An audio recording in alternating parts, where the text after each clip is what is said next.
And now, time for Instrument of the Week. This week's instrument is the violin. Now this is a string instrument, and it's really neat. There's different parts to the violin. We have the headstock and the tuners on the side. We have the strings. The black part here is called the fretboard. And what's neat about the violin, if I just take this past here like it's flying by, is you have this angle that allows you to use something else. I'm going to show you in a minute. This is the chin rest. It comes off. And then here is where the strings hook up to the body of the instrument. These are called F holes because it looks like a fancy F. And this is the bridge, the thing that kind of makes the strings go over, almost like a suspension bridge. It's kind of neat. And these are fine tuners, so when you use these tuning pegs, you can use these fine tuners. These are something that's more modern, I suppose. All right, it's a very interesting instrument. This one in particular was in the basement of my grandmother's house when I was growing up. So that's all I know about it. I'm going to have to ask around my family if anybody else knows anything more about this violin. But when I was in college, we had it fixed up and used it to learn on. I learned on this instrument how to play violin. So I'm mostly a saxophone player, but I'm going to show you different ways of playing the violin. Oh, by the way, this is the chin rest, so it kind of brings the instrument here so I can play it. You can pluck the instrument. That's what it sounds like, all right? So you could play a tune like this.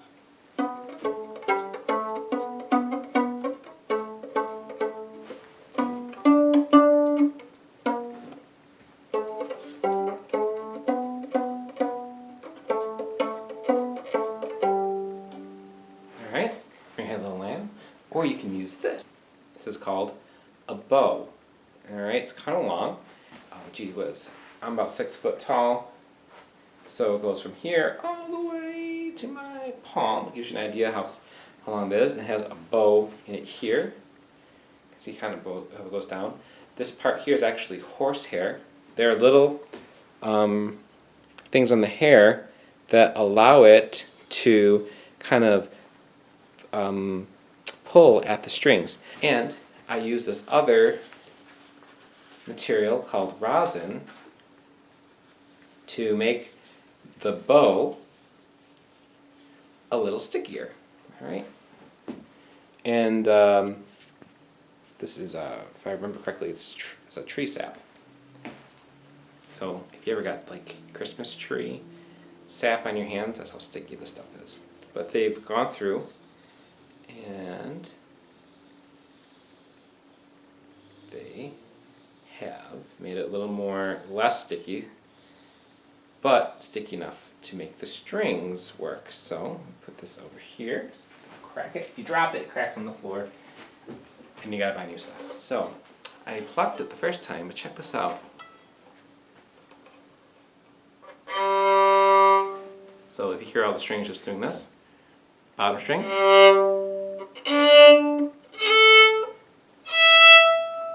kind of cool sound, huh?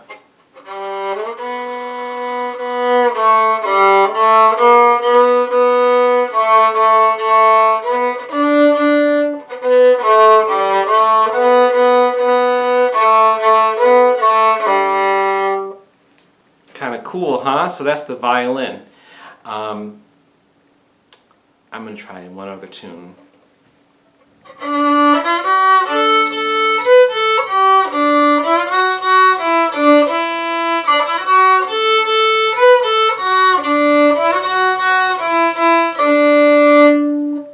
Alright, so those are some tunes on the violin.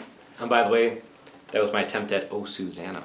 String instruments are used in orchestras, and in Niagara Falls we have more band instruments, but you can go and hear the Buffalo Philharmonic Orchestra, the Rochester Philharmonic Orchestra, or when you're watching a movie, you might hear an orchestra playing in the background to offer the soundtrack.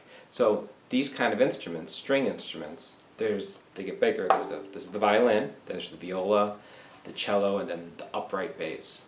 And then there's some percussion instruments as well in the orchestra. But these instruments get larger and their sounds get lower as well. Alright, hope you had fun learning about this week's instrument of the week, the violin.